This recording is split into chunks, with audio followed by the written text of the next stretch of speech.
Welcome to tonight's meeting of the Hand-Eye Supply Curiosity Club. We're your hosts this evening. I'm Tobias, and this is Will. Together we have a number of curious and exciting topics to share with you. As attendees of the Hand-Eye Supply Curiosity Club, you are all now members, provided you adhere to our philosophy. Ex curiositas scientia. We pledge to learn without prejudice in pursuit of our mutual goal, perpetual noviceship.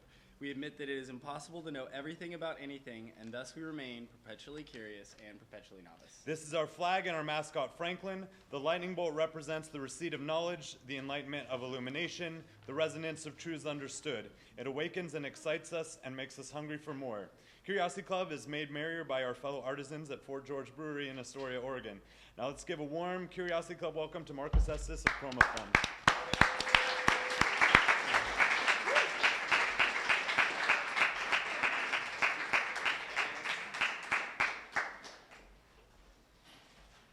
Thank you very much, Curiosity Club administrators. I'm super pleased to be asked to come out and do this talk. I want to first and foremost introduce myself, Marcus Estes, amateur economist. I brought the beer up here as a token to say, I'm just like you. The difference is I have a lot more charts on hand than you probably do at this moment. Although if anyone else has brought charts also, we can discuss that later. Title of the talk, again, WTF is money. That stands for what the fart, by the way. I am, first I should say, wholly unqualified to give this talk. However, I got the mic, and there's nothing stopping me from doing this from this point forward. I get 20 minutes, and it's on. This here is a screenshot from a video that is widely available on the web. I believe it has 61, 63 views, maybe? It was given in Mike Merrill's living room in 2008, and it was funny because Mike had kind of organized this lecture series. It was like a very, you could say, kind of ill-considered version of something like Curiosity Club, where it was more just like, why doesn't everyone just come over to my house and we'll just talk to each other with PowerPoint presentations. Mike continues this tradition in various ways today. I agreed that I would sort of get into a little bit of a hobby of mine, which is paying attention to financial markets. It was a very funny time to have agreed to do this, because as the date here says, in December of 2008, it was a wild time to be trying to discuss what these sort of mechanical underpinnings of financial markets meant. As we all remember now, it was the shit was really going down. I forgot the subtitle of the talk until I dug the video up, and it's the pecuniary headfuck of 2008. I haven't used the word pecuniary since then, but it means, regarding money, I guess. So that date was September, I believe September 18th, or I'm sorry, in September. The date there was December, so just a few months after that. I want to give some context about that talk, kind of as we bridge into what we're dealing with today. That was the date on September 18th of 2008 that Bernanke and Paulson, this is at this time the director of the Federal Reserve and the Treasury of the Secretary of the United States, appeared in front of Congress visibly sweating, in the same way that you would have to in college if you go bust and need to hit your parents up for some stretch funds.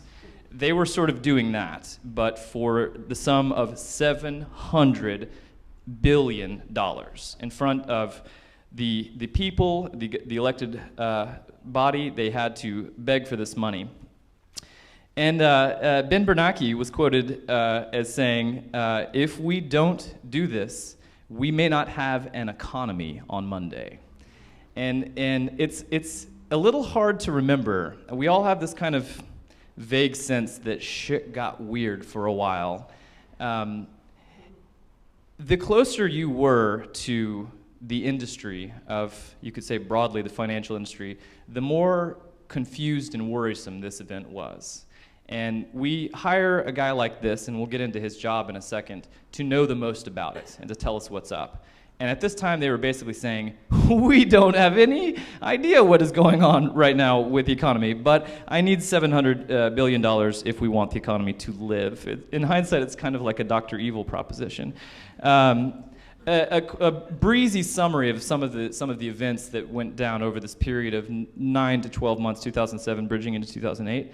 It began with the sort of like the canary in this coal mine were mortgage lenders in particular. And these are pretty large institutions generally. As large as they were, 100 of them, by the time this was over, had been swept out of business. They had basically issued loans, housing loans to people that were not able to fulfill them, and were basically bankrupting in this washing pattern. By October 8th, 2008, you'll note not long after those two appeared and said, if you don't do this, we will all burn, basically. We'll return to trading turquoise shells in a hovel somewhere. TARP was signed into law by the president, so Congress approved it, et cetera. So TARP in particular was an allotment of money that they were asking for. They're saying, we have a liquidity problem. We have these important financial institutions have run out of money, and they need some money if we want to all live. So this was interesting to do. We all have this kind of both the left and the right is pissed about the notion of the bailouts that occurred during this period of time. I hadn't actually gone back and looked at what all those bailouts were for a while. They've just kind of rolled up in my head to say, we bailed out a lot of big banks and stuff. Well, let's actually just, for a second, look at what taxpayers during this time shelled out for. It started with, this is chronological. Bear Stearns, we had to issue an emergency loan of $30 billion. Fannie Mae and Freddie Mac, it's a whole fractal side story as to what these agencies are. They're quasi-governmental, also private, and they have a lot to do with housing and student loans issuances. They back them and issue them. We had to issue $400 billion taxpayer dollars to keep those institutions afloat. AIG, this one stung in particular because the CEO was a son of a bitch. And he quit and I think died. It's one of these people you're like, I wish you hadn't died so soon. You could have seen what became of. So we did 180. So AIG is basically, this is complicated, but they're not just an issuer, they're an insurer of loans. So they kind of underwrite things and say, should this go wrong, I got you. And as things were on, those mortgage lenders were insured by AIG, and AIG began to say, well, we owe a lot of money. We said we'd pay it, but we can't. The auto industry, broadly speaking, Chrysler was kind of the one that really got the most attention. A lot of the other, Detroit in general received a lot of money, to a tune of $25 billion to keep these publicly traded companies afloat. Then TARP, and so importantly, when we all think about the TARP thing, that was not the whole of it. That was just a piece of this rolling sense of the checks that we were writing to keep everything afloat. So TARP went to a lot of different sources. It was just a blank check up to $700 billion. It's complicated here because it actually got rolled back a little bit by Congress, but roughly speaking, when it was signed, it was $700 billion. Citigroup, if you remember, a major commercial bank, we did 280. Bank of America, 142. Total, and you'll realize this total doesn't actually total the things that are above. This is actually just by when the damage was done. And this is actually, it was so complex, we don't know the number. Broadly speaking, this is pretty reliable. 29, not B, with a T, we're breaking the T out, trillion dollars over this span of a few years after the real shit began going down, before things began to stabilize. $29 trillion. So as a way of trying to express in terms of our pocketbooks, and it literally is our pocketbooks. It's not, this was not corporations saving other corporations. This was taxpayers, us, like our collective federal bank account, stepping in and saving the very wealthiest of us. So let's just quickly take a look at what that amount of money is. Numbers are verbal, but you want to look at it. This is $100, obviously. And a stack, I don't know if you guys have ever held $10,000. A friend of mine one time wanted to go to art school. He was like in his 30s and just confused. and you know, I said, you know, you should pay your tuition, but you should just do it in cash. Like, don't just wire the money. Just at some point physically figure out how much it weighs before you hand it over. That was my advice to him. So this is sort of that exercise. So this is, it's hilarious. 10,000 is a lot of money, but it's like stacked up. It's just, it's a little sliver of bills. Like I could have that right here, and you guys wouldn't know I had 10,000. So this is the sum of from a middle class kid. Like this is the goal in life. It's like if I could just put my hands on this shitty little stack of dollars, I'd be so set, man. This is exactly what I would do. I would put on a red shirt, and I would definitely just be like, yeah, check it out. That is a slightly higher stack than. Okay, so here we've actually taken that out to the sum of 100 million, which honestly the 1 million thing is kind of a 70s era baller. This is really the sum when you're talking about like internet guys cashing out. This is really.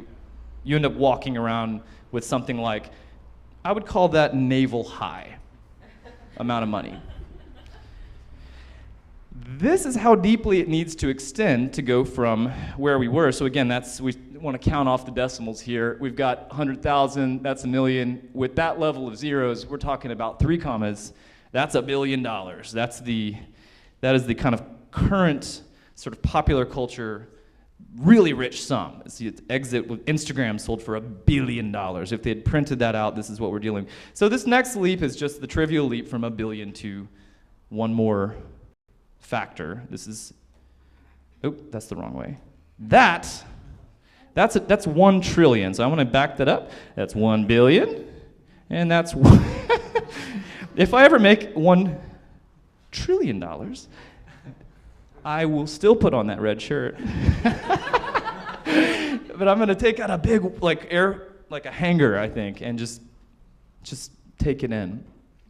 So again, 29 of these, that's the amount that we issued back into, you could say, the corporate financial economy in order to keep everything working. And that was a while ago. It was really worrisome for a while. We suffered. Unemployment rate went up. A lot of middle-class families suffered. A lot of people lost their houses. That was several years ago. It's all way better now. As an exercise here, I thought what I would do in order to talk about what it's like for a government institution to write checks to the tune of $29 trillion, the same thing that we do when we write a check, ideally, we check our bank account first and see what that would do. I'm going to click out of this presentation here and pull up a web browser. This website is amazing.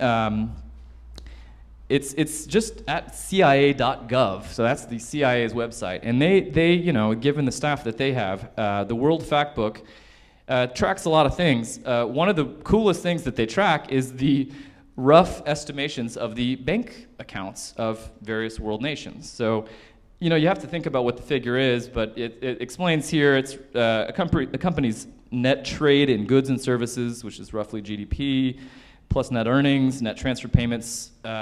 Essentially, it's just a very back-of-the-napkin way of saying this is what you really have. It's how much business you're doing, money you're holding, minus the money that you owe. So I was looking for the United States of America. Germany is obviously, they're central to the EU, talking about the Greece bailout. It makes sense that they're really sitting on the largest sum. I mean, I would kind of expect America to be there because we're very rich as well, but they're not in the top 1, 2, 3, 4, 5. See, South Korea. These are all Saudi Arabia, obviously oil. So we're looking for, Norway, right, another oil genius. Okay, hold on a second. So there's Malaysia. Iraq is number 19. That's interesting, given the war-torn fucking terrors of Slovenia. Okay.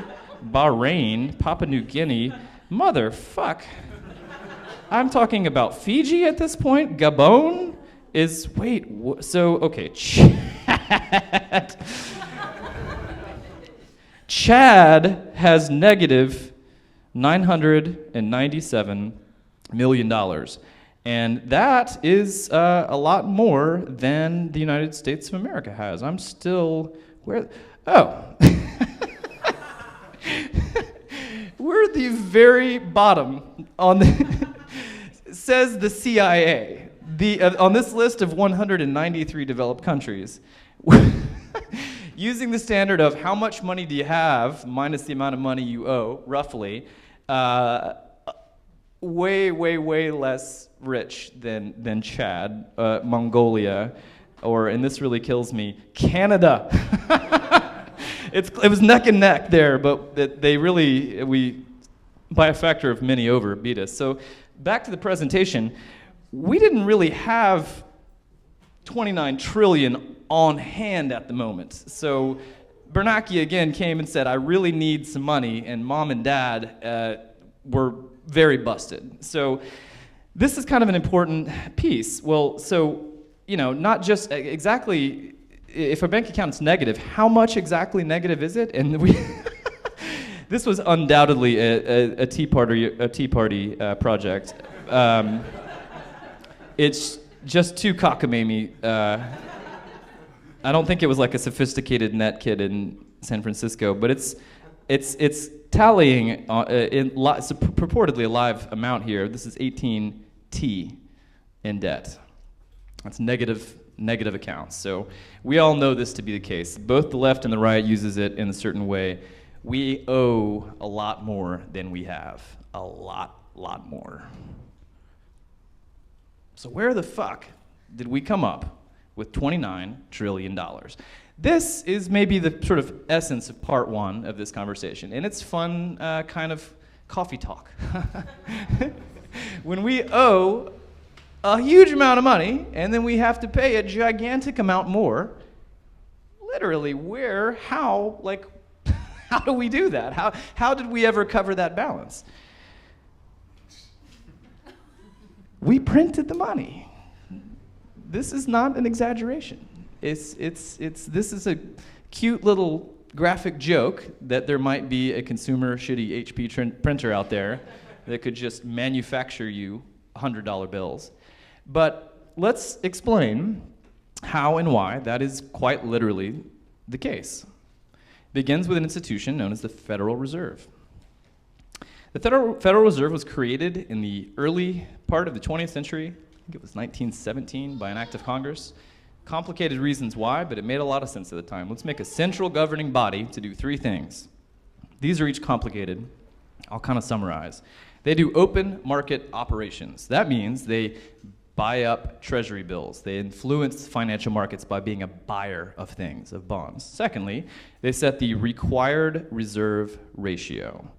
That is the amount that a bank is forced to keep on hand. This is a real rabbit hole, but if I'm a bank and you give me $1 million and my required reserve, then I only have to hold on to 10% of that money.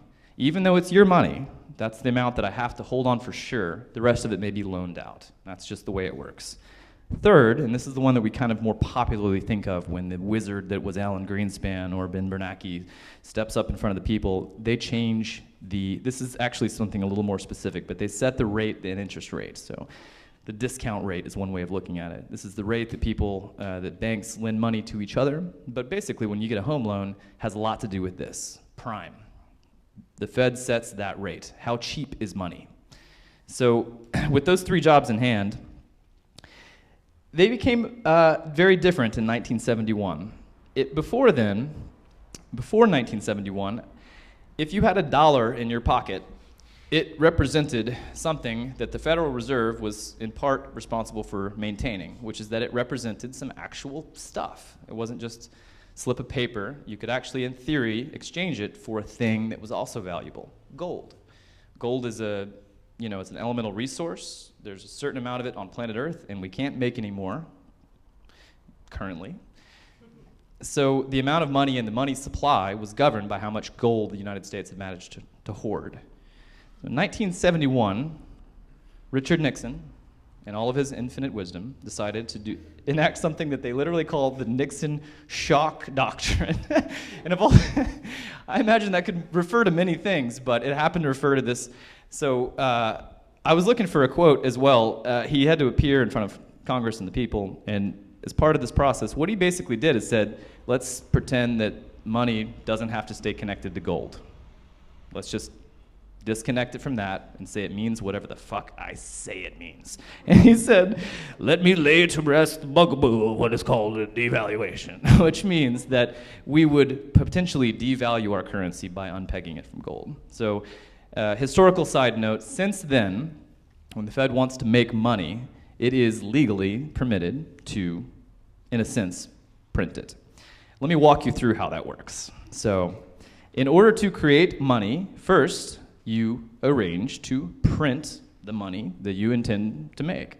Now, this is kind of just a fun metaphor because largely the money is never printed. It's printed digitally, but let's assume that you create it. Then you buy treasury bonds with that money. This is what actually injects money in terms of liquidity. What they refer to as basically, a measure of liquidity in a market is how frothy people are buying it. And also, money is a liquid resource. It's kind of the essence of it. So when the Fed buys treasury bonds from the United States government, the government is essentially saying, I promise I will get you back for this. So they get cash out of thin air, and in return, the Federal Reserve sits on this strange certificate stamped with the president's face, and the deed is done. From that point forward, you are able to adjust what they refer to as the U.S. monetary base. And this is it's a terrible joke just across my mind. I'm going to have to take a sip of You'll notice the base never drops. That's literally didn't think about that in advance. So this is a very succinct illustration of what the financial crisis of 2007-2008 wrought in terms of the amount of money out there. We just created a lot more of it out of thin air. There was some complex agreements about how it might be repaid in what way. And we printed the bills, issued it out to these corporate banks. They were able to basically cover their asses and then eventually reissue the money in the forms of loans. The government and the economy soldiered on.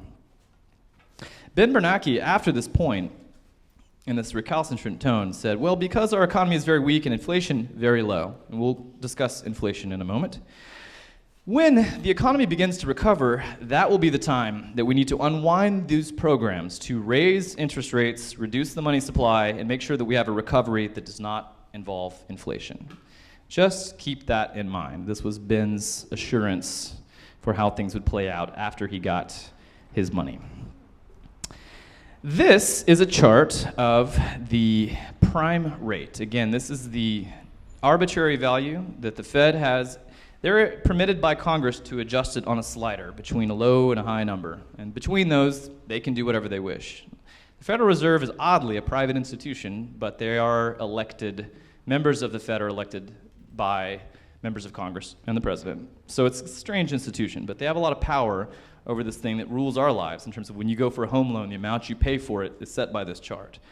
So you'll notice it's dating back to the 70s, you had a kind of a surprisingly, strangely high. We can't imagine a world where, touching in on 22, 23% prime rate interest on buying a house. And of course, you can also sort of relate this to a terrible economy at the time. It's true. When it's really expensive to borrow the money, it's hard to do. It's hard to get your house. We had a very fragmented and difficult economy to deal with at that time. You'll notice that it's basically been on this kind of steady decline since then, and since the crisis, those rates were dropped down to a tiny amount, essentially basically almost the very least that the Fed can legally set it at. And then it flatlines. It's the longest unchanged period of prime rates since the institution was created. They have not been able to convince themselves to raise it, and thus money is very cheap. And this is something that reflects itself in all of our daily lives. So we see cranes going up around town. What that means is it was really easy for somebody to get their hands on that money, build out a massive condominium, and they're incentivized to do it because it's going to be cheaper now than it will in the future. So spend, borrow, borrow. And that has been the policy of our government and the economy since the financial crisis. So, given all this to date, the point of the talk what is this stuff that we're talking about? The money, the way that it was created, the way that it measures the markets, the way that it's involved in prime interest rate setting, debt, etc. Here are 3 academic characteristics of money. Money is a medium of exchange. I have something, you have something, we want to exchange a thing, we use money to help that out, so we can trade it. It is a unit of account, which means somehow we have to agree that I have a certain amount of it.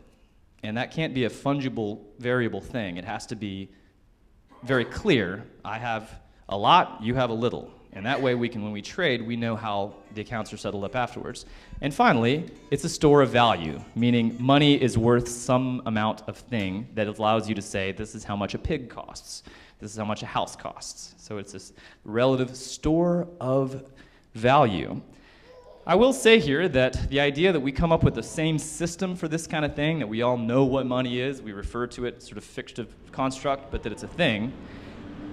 We had a complicated history of trying to establish what money was. Before the Civil War, different banks would actually issue their own currency. And if that bank had trouble, couldn't cover its loans, basically bet on the wrong cattle ranchers, your weird special form of money, it's more like a baseball card at that point. So that was a very difficult basis to build a globally dominative capitalistic society upon. So we decided that we needed those 3 characteristics of a strong sense of a money thing in order to build wealth and prosperity.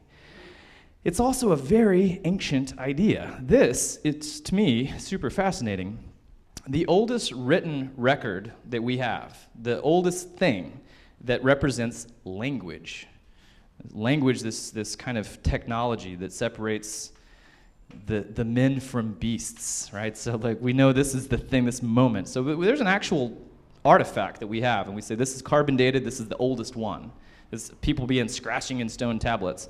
And it's basically a bank account, I mean, which is kind of messed up. It's an ancient Mesopotamian tablet. And the oldest, we have a lot of their tablets, as they did a lot of this record keeping with language. And the oldest one was actually a record of how much beer workers were owned, weirdly enough. That's the first time humans basically went on the record, opened the mic, and it was basically a ledger saying this person is owed this much beer. I'll go ahead and take a little. You can fix that in post. Another fundamental question is, well, how did it develop from Mesopotamia to today? Well, that's complicated, but you definitely have to tap on this guy, Adam Smith, who is a founding father in a certain sense. In 1776, he wrote a book called, actually the title is much longer, Wealth of Nations, and this is a kind of basic grounding point for the modern establishment of an academic theory called economics. And really before then, there's only kind of scrabbling efforts to try to create a system of this, as social science in a way that says this is a thing and it behaves in this way. So Adam Smith has a lot to do with the development of something called classical economics. So basically the development, it's like classical physics, and say these are the grounding principles that we use to make future discovery.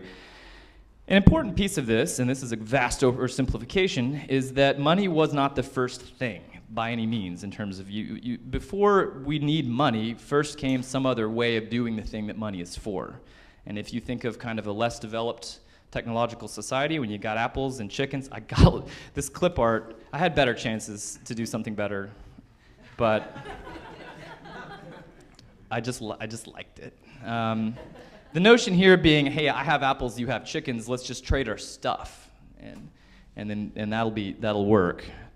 So in this way, when you think about Adam Smith's assertion of how money sort of developed in society, the primary consideration, given those 3 principles we discussed earlier, was that it needs to be a medium of exchange. That's the way a civilization develops. You develop specialization of labor. I'm really good at chickens. You're really good at apples. Let's make this happen. So it's an exchange medium. So a barter system, this is a really funny phrase, but it's true. It really makes sense. If it's going to work, you need something called a double coincidence of wants, which means, and this makes, so we get to trade apples and chickens if I happen to need a chicken, and you happen to need an apple. Okay, so if that works, then bully, we got it, we're good. We can just sort of multiply the things that we need out through each other, and it's complicated, but we could make this happen without money. But now, this is the kind of thing, I'm not sure that Adam Smith was contemplating precisely what was going on with the Mesopotamian tablet, which predates Plato by several thousand years. So on the tablet, it wasn't an exchange of beer for... Basically, the Mesopotamian notion of money was very much more similar to a unit of account than a system of trade. Because if you think about it, let's just break this down. The notion that everyone's needs are going to align, even in a society of, a few dozen people, or Dunbar's number, this notion of like when a kind of happy pre-modern civilization kind of peaks out at 144 people. Got 144 people with sort of, let's say they're doing agricultural farming, and there's different needs, childcare, and God knows whatever these people might want or need to smooth out their lives amongst each other. To think that they were just going to be happy to just simultaneously need the same stuff at the same time and trade it doesn't map by a lot of the anthropological research that we have today. It doesn't make a lot of sense. I think it was useful for a lot of these early economists to believe that barter came and then money was a more modern invention that improved it. But the fact of the matter is that in a tight-knit society, what is much more likely to happen, you have strong social trust bounds.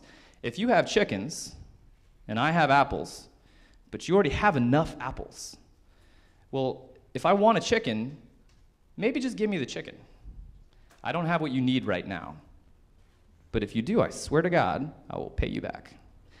That is a very believable system, that amongst a trusted party of strong social ties, you might be able to develop a system of, in a sense, either just memory, like I can remember, I got a chicken from you, I need to hook you up the next time you're looking for something, or if that gets a little complex, any ledger or recording of what might be owed could begin to look like money.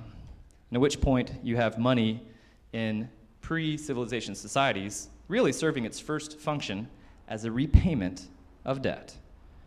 And this has been used to describe money in a philosophically different manner than Adam Smith and a lot of other classical economists. So rather than it be a store of a unit of account, perhaps fundamentally, is it just debt? Is that just what it is? Is it not a real thing? It just represents some other thing. It's kind of funny if you look back at the original issuance of dollar bills after the Nixon shock doctrine. That itself is debt. It is literally emitted into the system by virtue of two very powerful entities saying, I promise I'll pay you back. And as to how different that is from chickens and apples in a pre-civilization society, something to think about. Back to the monetary base chart for just a second here. So remember that this is how many dollars are coursing through our system over time on the basis of this trade that we have with government bonds and greenbacks and digital ledgers operating in banks. This is a way more gnarly chart. But I want to take a second here to show you something kind of counterintuitive and thus sort of interesting, which is you would think that, remember, the deal that you hear sort of Ron Paul ranting about on YouTube primarily, this is that the bad thing is when you create a lot of money, the specter of inflation arises. And so that, when you remove it from the gold system where you can't create any more than there is, now we can create as much as we want, is wildly. If there's a problem, if there's a bailout, just print some money and then we'll fix it. So generally what that means is that when you have this stuff being coursed throughout the system and it just, let's say maybe it represents roughly the ability to pay a debt or to buy a thing that's kind of a complex exchange of value. What it means is that in theory, classically, if you have a bunch of this stuff coursing around the system, there's more money going around to buy stuff, and thus naturally supply and demand kicks in and the stuff gets more expensive. And this is why you could buy like a bitchin' Camaro in 1975 for apparently $30 or something. Or yeah, $300. I can't remember. But this is a chart of the actual inflation rate. And they don't match. There's a different time span on the bottom. That's the 2010. The later chart is more recent. But if you notice, this is really, really interesting. See that kind of isolated orange bar there? That's 2010. So at the same time, you have the actual amount of money coursing through the system skyrocketing. You see that the actual value of money That can be calculated by the consumer price index. It's more than that, it's complicated, but does stuff get expensive or does stuff get cheaper? Do apples stay the same? Do they get more expensive? Do cars, things that we kind of know should maintain a consistent value? So this is a strange little notion. We've got the supply skyrocketing and then the price that people are willing to pay for stuff plummeting. And we've been in this kind of strange scenario since then, which is that you hear a lot about fears of inflation. The Federal Reserve, when they make these very carefully meted out statements to the public, say, well, we're seeing trends of counterinflation. That is as far as they will go. Counterinflation is something very similar to what you might say deflation, which is that prices drop. And that sounds like a really great thing, but it's scary as hell, because it means that people are so freaked out about the economy that they're not willing to spend their money on trivial consumer goods.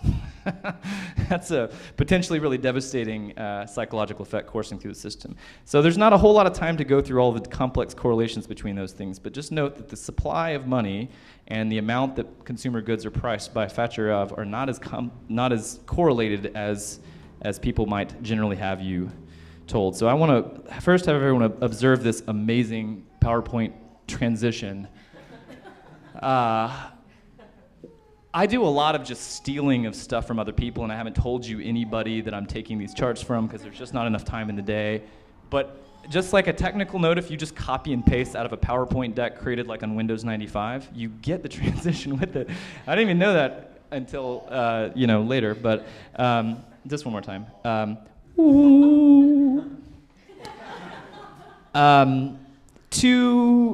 going to take you through a series of charts here relating to the notion of inflation and how we're going to compare that to the unemployment rate. And you'll see here that it looks like noise, but sometimes when something big happens, basically crackpot economists such as myself look for things where you got two lines and they seem to relate to each other. If they don't know that the other is doing something, then it's not cool. But if you have one and you see it do something and you see something else do something correlated, there's some crackpot information to share with a room of like 30 people. So in this case, it's interesting to note that during the financial crisis, inflation was plummeting. So again, perhaps you could call that counterinflationary or even deflationary. And that had a relation to unemployment. And I think maybe you could create a story. Like maybe the reason people weren't willing to buy consumer goods is because they didn't have jobs, maybe? Just throwing that out there, maybe, I don't know. One more time. One more piece of information on that chart. This line, it's hard to make a line depending on what it relates to. You gotta grab data and graph it. And so this guy, I really highly recommend checking out this really kind of unhinged and blog, but debtdeflation.com. This guy's doing a lot of his own research. I really like this. So this is private debt as a percentage of gross domestic product. So how much private debt as opposed to public debt. We talked about public debt earlier. Private debt is just how badly screwed we are as individuals sitting here in this room in terms of our credit card bills, our mortgages, the amount of money we owe versus the amount of money we have.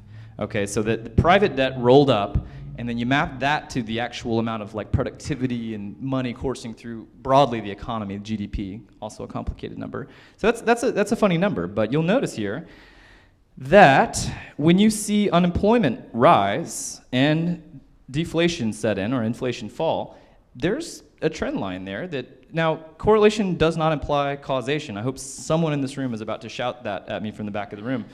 And the only thing that I can say is, maybe, I don't know, it's kind of cool, looks interesting, I don't know. So one more time.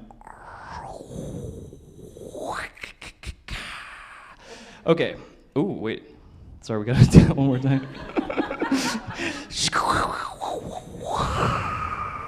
Okay, so this one, change in private debt and unemployment in Japan. The correlation number is interesting. This is an attempt to say how similar are these things. And when you hit a correlation of negative 0.91, you have something. Again, it doesn't say that there's causation, but it just says these two things, if you have negative 1, then they're just a dead mirror of each other on the opposite, right? So that's very close to that. So looking at this hard data, the change of private debt as it relates to unemployment in Japan, there's a strong correlation there. As people start to borrow more money, it starts to wreck the economy in ways that we're more familiar with. And the Japanese experience has been related to our own, just a little shifted. Let's look at the United States of America. That is a really interesting chart to me. It's narrative. You can tell there's something going on there. Traditional economists do not discuss this number. They talk about GDP, they talk about inflation, certainly. There's a lot of things that are thrown around. This debt change, how indebted are we, that's kind of not a thing that comes up. We don't even, it's hard to roll the number up. This is kind of almost a proprietary number. Someone said, I wonder what this looks like. Well, he's found some pretty interesting stuff. Again, the more in debt we are, the more fucked we become in some form. And again, now the looping around, the kind of connection I want to make here, and I don't have a whole lot of time to get down the nitty-gritty. Also, I'm not qualified to do anything in this regard. I'm just babbling at you on a microphone, is that if money is debt, and if debt fucks us up, then you can create some syllogistic conclusion from that. Let's do one more. Change in private debt. You'll notice here, before you even look at the chart, something's up with purple. First off, there is something going on with the purple line. It doesn't look, it either looks great or it looks really screwed up. Something's going on. So what that is China. And this chart was actually created just before there was any actual terrible, nasty things happening in China. I don't know if you guys have been reading the financial news, but that's been a big deal in global markets. Chinese markets were just banging. They were going so strong in so many ways. If you invested in the Shanghai Composite, you know, you can look here. Let's see if that's actually Shanghai is not measured on this chart. This is purely the change in private debts across these countries. It just says, wait a minute, we should see. So if there's a correlation between this thing and something else, there ought to be a correlation in the markets, right? That if there's anything going on here, this is what happened in Shanghai after that chart was created, which I find amazing. Prescient. The guy had some, he was saying in his little funny, badly mic'd YouTube channel, China is coming up for a large reckoning, a storm, it's coming. And yeah, guys say that, and a stop clock is right twice a day. Also, that also looks like the state of Virginia. I think that's also very important to note. But the Chinese, this is the Chinese Dow, collection of companies, how much their stock is being traded at, began to plummet, and very recently. I mean, we're talking that's this year. So that's a fresh one. Now, let's check out us. I'm gonna pull up a live chart here. This is the Dow Jones Industrial Average. This is actually kind of a silly chart because it only represents like 30 corporations, but it's the one that people tend to talk about and the numbers tend to resonate more. And actually it tracks the S&P weirdly enough. I don't know why it does, it just does. Our big companies behave similar to like our 500 less big companies. This is a look at the Dow over the past like 30 days live. And does everyone remember the markets freaking out, or does that like, yeah, it just NPR, it becomes pop because we all know we're scared. I mean, it's not been that long since we go to our jobs for the most part, unless there are any plutocrats in the room. We go to our jobs and we just hope the cocaine dudes don't fuck it up. You know, like, I don't know what you're doing, just don't fuck it up. Just keep doing your thing. When the markets and prices start crashing, it's worrisome. We should have kind of a shared memory of what that might do, what that might mean to unemployment and to people's mortgages and to, you know, Detroit, various things. So we have ourselves, if you notice the private debt ratio skyrocketing in our own mind. Not as much as China's, but there's something going on there. Our markets now perhaps are reacting to China. Then a number of things that could be correlated here are too vast to contemplate, but that happens to be a reminder of where we are at the moment. I like to do this. Let's take it from the shock, the Nixon shock. If anyone ever asks you to take something from the shock, don't let them, but here's where we are from early 70s, actually. It didn't want to crank all the way back in terms of their data set, but this is the same average. It's still the Dow Jones. We're going from the 70s up until this relative, you can tell, I mean, this is the story of America at this point, from Nixon, from Nixon through Reagan. And if you remember the raging success that was like the cocaine Wall Street 80s, that is right here. And they had a little scary drop, but they fixed it, and then Reagan went out 2 terms on a high note. And, oddly enough, all of grunge happens like around there, that little dip. Just throwing that out there, it's hilarious. And then from there, Clinton, and so this is like the booming 90s, like the dot-com insanity, right? Markets are just roaring. And if you see here, we're like cranking up above, it went up above 4,000. When Reagan was elected to his second term, we're talking about, it was like literally 1,200. And so we went, I was like a kid then, I remember that. The difference between Reagan and Clinton, in my mind, it just bleeds together. I don't think of the 90s as separate from the 80s at this point culturally, except for grunge. But it's all smushed together. It's just this kind of roaring erection. And if you remember here, we started to get really like manic, cranked out. So we're up by this time on this part of the chart, I think, what have we got it up to 1995? We're at 4,700 points.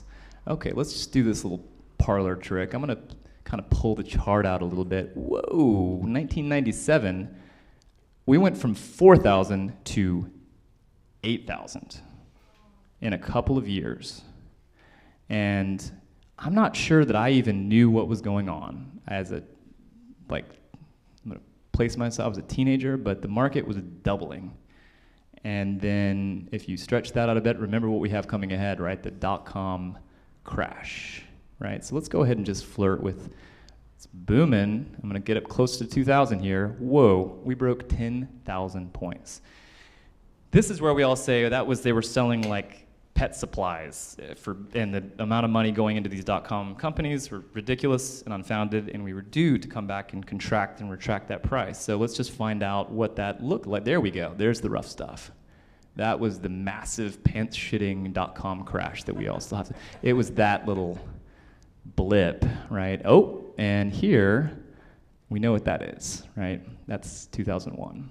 And we had a moment there where it looked like the bottom might really fall out. Now, the worst, you remember the markets closed, and we didn't know where they would open. Like, do people just like freak out and pull their money all the way out and just buy gold and guns and head out into the woods?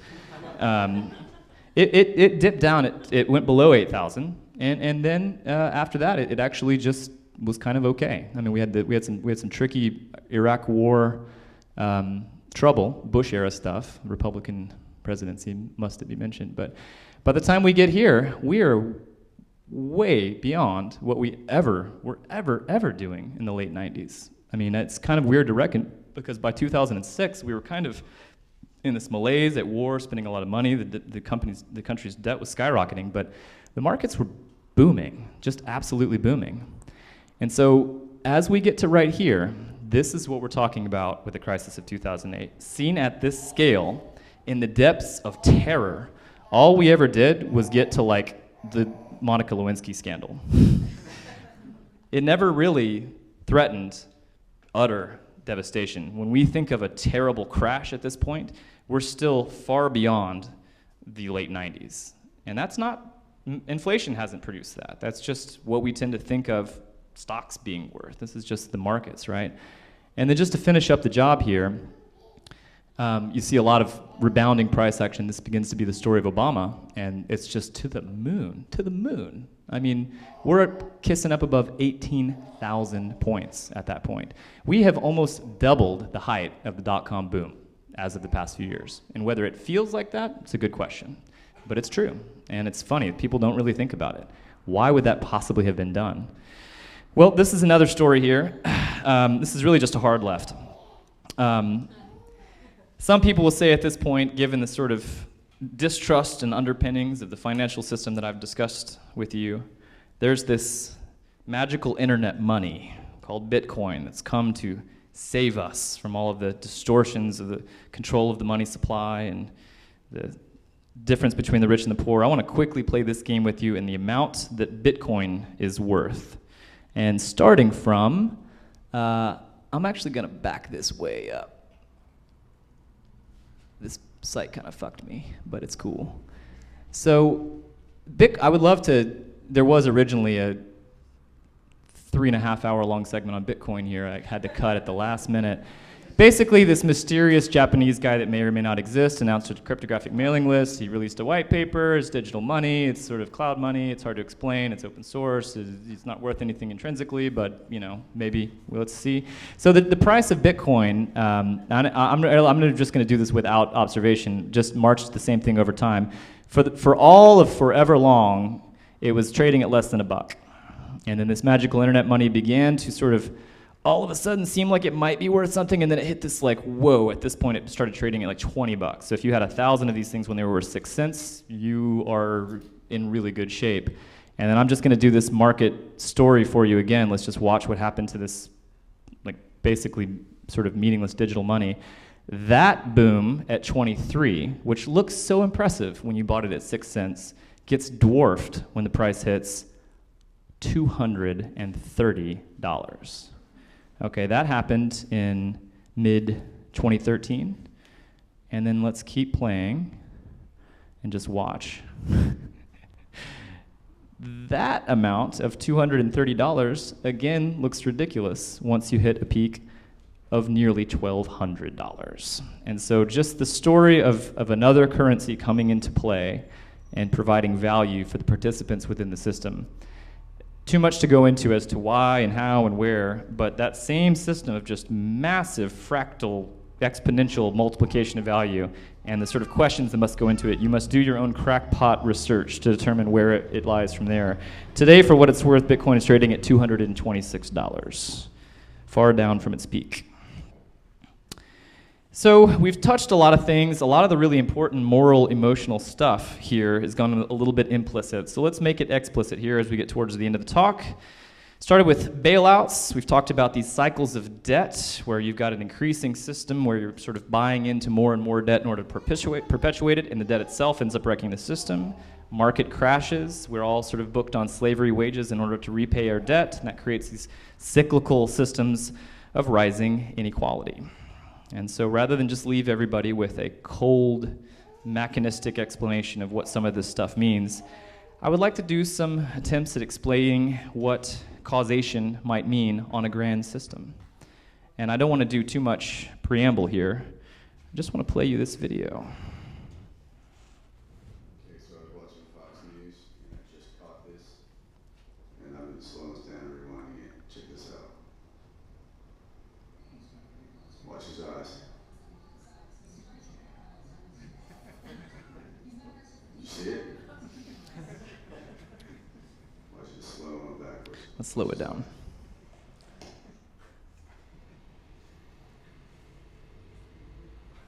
See, they're just cheap right there.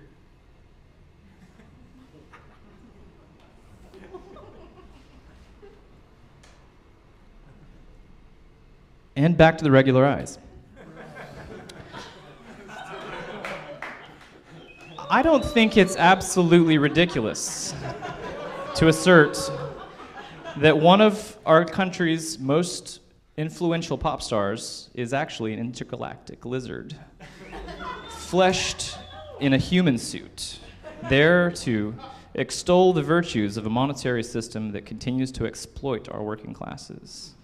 And that there may be, in fact, a whole legion of these alien lizard men, primarily. There are women, but they're harder to find. They breed only through an onastic process of meditation and self-worship.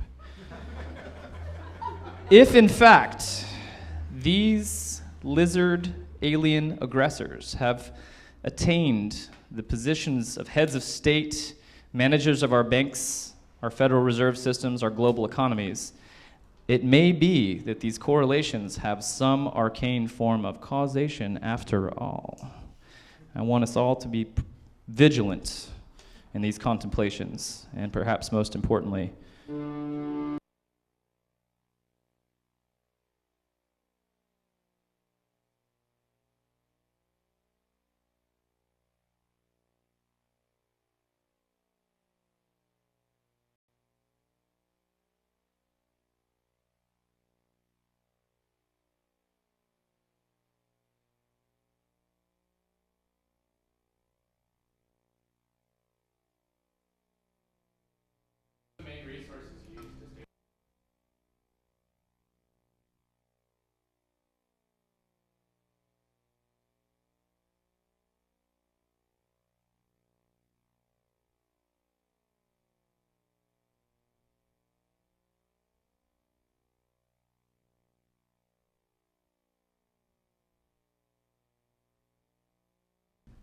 amateur economists that you can kind of find one and then they link to each other. That's another way of going about it. So net out the next 5 years for us. What do we have to look forward to? Well, I did that one time, and I bet this dude right here $500 what would happen, and I lost $500. So I have no idea, unfortunately. I have all sorts of like personal theories, but it's hard to know. It's complicated. Where is your money invested right now? That's a great question, hombre. I love that type of question. Traditionally, okay, so real story, okay. So the original talk that I gave in 2008, I don't remember if it was before this or honestly as a result of just compiling that information. I actually kind of just, when you're doing web geeks development, there's a notion of view source, where you have a thing, the representational thing, but you can look behind and see like what it's all made out of. So when I did view source on the banking system, I removed all of my savings and even my checkings from banks, and for a period of 3 years, only held US dollars, and did so in a number of secured locations that you need a key and lockbox to access, and they didn't enter into the ledgers of the corporate banking system. So I had to pay for bills with like a cash card. I would like stumble into Rite Aid with like a wad, and that's but yeah, for me, so given the deflationary stuff, oddly, cash is a thing, and if people end up over-leveraged, the only thing that heals debt is cash. So my bet, oddly, is cash. Inflation has not been, everybody says that cash is trash, inflation will wreck your investment. 96% of the value of cash since 1916 has been eliminated. True. But if we happen to be going into a over-leveraged, debt-infused crisis that mirrors one that we've just recently been through, all of a sudden, like for instance in Greece, people were freaking out because everybody is over-leveraged, and anyone that can put their hands on a euro is in a powerful position. Prices are plummeting, cash is important, and that's my own crackpot investment advice. Cash or cash-like equivalents such as bonds, issuances to repay cash. If working class people were to transfer their money from cash to Bitcoin, like what specifically would give them more power? Well, you can't use Bitcoin to buy anything. You would have to like be very precise about the weird one coffee shop way out in Tigard that would let you buy coffee. So for the short term, it's possible that if all your money were in Bitcoin, your spending would plummet.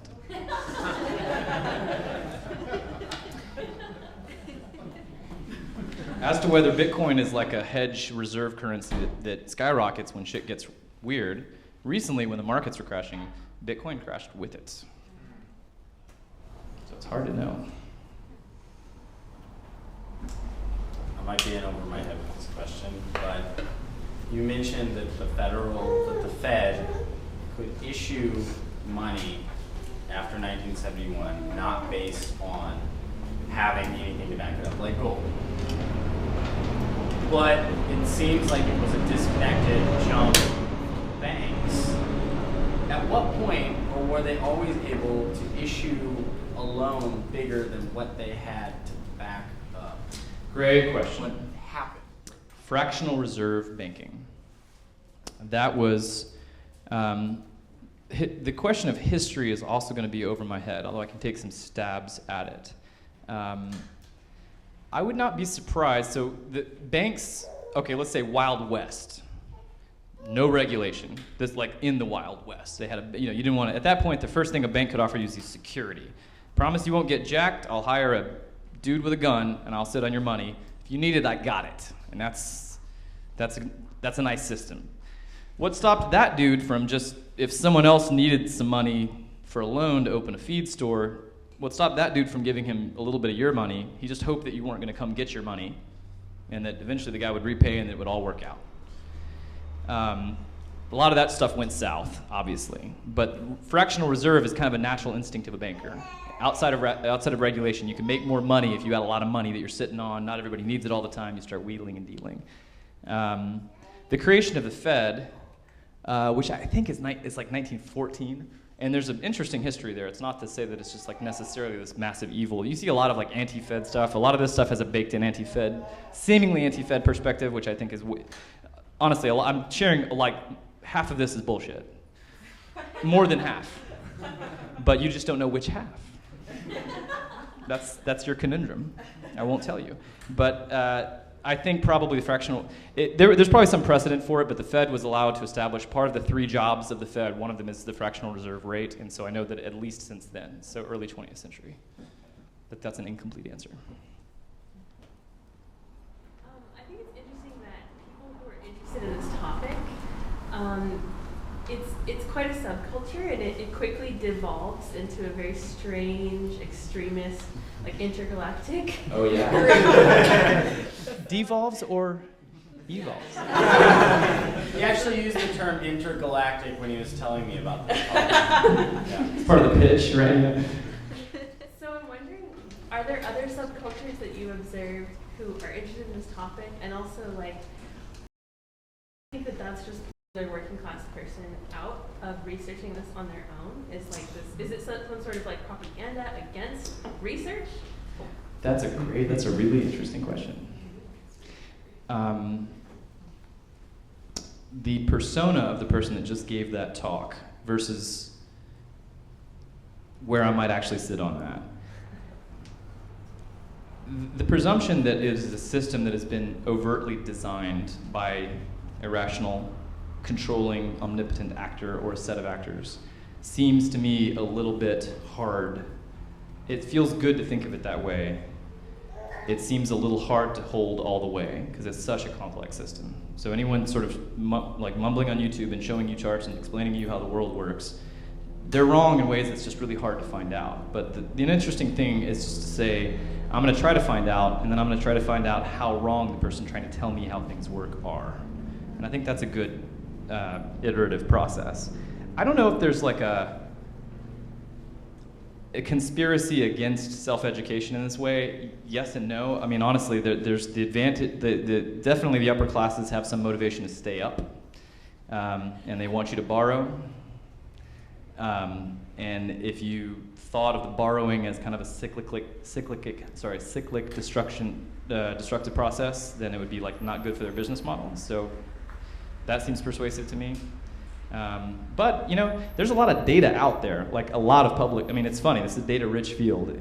You can look this stuff up. I mean, the question is, what do you do with like the guys that are saying, "Hey, check this chart out. Check this number. Check this line." Are really in the frontier. You know, they are making comparisons, and anyone can. You know, it's funny. You can do it like in Excel, and you can get the CSV from a government site and just get down. One question. So when the taxpayers via the government pays back the Fed, Yeah. they pay interest on that. They do. So and at the rate the Fed sets. what about in the Fed being a private corporation? That's right. Why doesn't the government spend the money into the economy? Say, so they want to inject the money into the economy. Why doesn't the government just allot X number of dollars that they don't have to pay any interest on into like road building or bridges or infrastructure? Crazy good question. I mean, we do commit money to public works. Democrats more so than Republicans, and different theories about how public investment increases or harms the GDP. That's the game they're playing. They want the GDP up, and whatever it takes. The left thinks the debt is manageable. The right wants to cut the debt, cut the spending. The notion of giant public works projects, Keep America Working, the Hoover Dam, those have been pretty proven to be good and producers of GDP in a lot of ways. But the essence of the money flowing from the Fed to a bank partner, there's a number of banks that pay to be a partner of the Fed, and then there's a sub-ring of banks that trickle down from there. What they're supposed to do with the money from a classical economic perspective is find specialist labor that can multiply the money. So that if you issue it as a small business loan to someone that has great talent and they have a great beginning of a business, if they can take that money, pay an X% interest rate, but increase their business by more than that interest rate, wealth is created, jobs are created, those people with the jobs take the salary and they spend the money on other businesses that are doing the same thing. Basically, the purpose of the banks receiving money, theoretically, is for them to capitalize upon that money through the issuance of credit and debt. And it's complex. So, radical oversimplification. If you say, okay, you get to create all money, and I'm like, great, I'm going to create $10, Yeah. and I'm going to give it to you, Right. but you have to pay me back $12 Right. eventually. Right. But like, there isn't $12. Right. I only made 10. That's right. So you can never pay me back. Well, So so what you do is come back and say, you need to make $5 more. well, Mike, I'm about to blow your mind.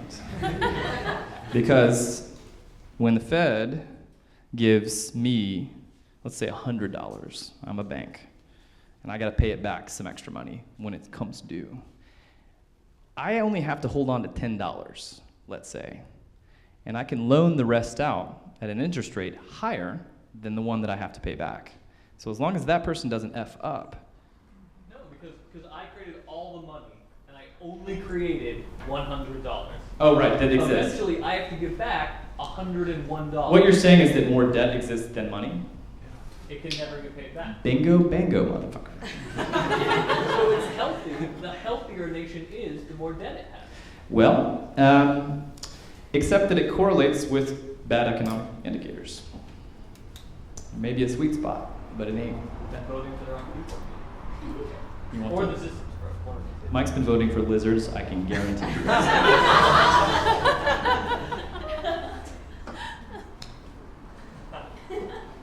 So for a while, I was reading a lot of sustainability reports and projections about like what population might need to stabilize at in order to actually keep everybody alive on this planet. So, what would an economy without growth in terms of population look like? Really fabulous question. You guys get, she says, the question was, what does an economy without growth in terms of population look like? Japan is an interesting, in terms of population growth, that's a declining population rate. And it, certainly, broadly speaking, Japan has not benefited by that statistic. If you were to map the population rate of Japan against its public markets, it would seem to correlate negatively. At every point here, I feel this. I want to emphasize the amateur here, so it's just like anyone here could answer that question in a certain way. I do think that part of the problem here is that we have, in our sort of debt-based economy, we have kind of a heroin problem, where in the short term, to decrease productivity would be to kind of send a shock wave through a very complex system. And we've all bought into the system at our current price.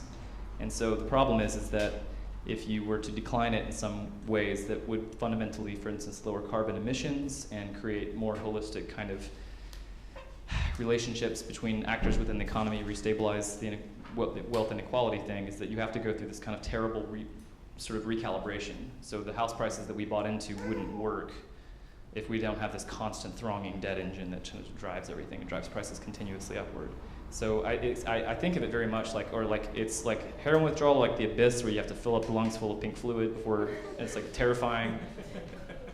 There's a lot of, the problem is like all the violence that would happen between this period and another is really, we would have to govern well to make sure that there weren't a lot of suffering as that readjustment period were elapsed. We have to do the thing that we're doing right now, or else it's gonna, the system is really fragile. The guys in power are saying, hey, we can't touch the system, we can't touch interest rates, we can't do anything. It's almost broken at all times. It's like, the more you know, the more fragile it seems, and that's why they don't want to do things. That big reimaginings of the economy are kind of untenable the more you're bought into it.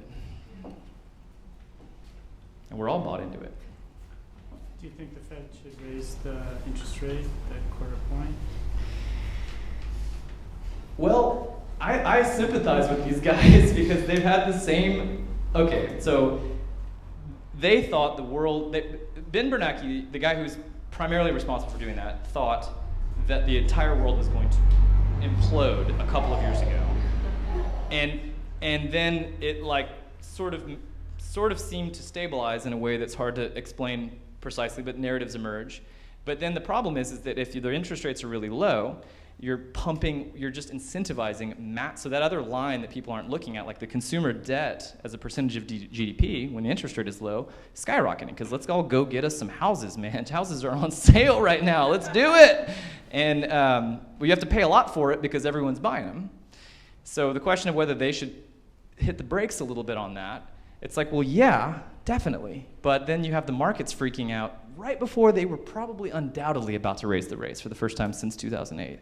But then you have market drop of the Dow dropped like 500 points in a day, like eroded 9% of its value over a couple trading sessions. I don't know what, I would hate to be them.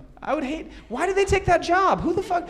He was like a comfy academic dude. Why did he want to run it's because he's a lizard. I don't know. I'd like to see them raise the rates, I think, personally, but I don't hold that position strongly. I'm wise enough now, I'm like, I don't know.